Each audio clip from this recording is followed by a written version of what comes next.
নমস্কার বন্ধুরা, শুভ সকাল। আবার আজকে চলে এসেছি আপনাদের কাছে।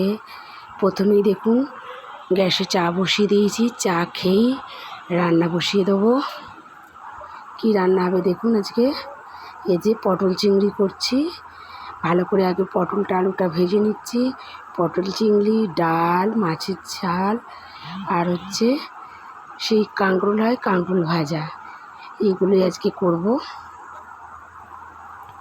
এই যে ভালো করে পটলে গুঁড়ো মশলা দিয়ে জিরে, ধনে, শুকনো লঙ্কা, গুঁড়ো লঙ্কা আর হচ্ছে হলুদ, নুন সব দিয়ে ভালো করে কষিয়ে চিংড়ি, ছোটো ছোটো চিংড়ি ছিল, চিংড়ি মাছ দিয়ে জলটা ঢেলে দিলাম। দিয়ে পটল চিংড়িটা হয়ে বসিয়ে দিলাম, দেখতে পাচ্ছেন। আর এই যে পটল চিংড়ি, কাঁকরোল ভাজা, ডাল, শুধু মাছের ঝাল, আর করেছি এই যে ভাত। এই হচ্ছে আজকের মেনু। আর বেশি কিছু করি না।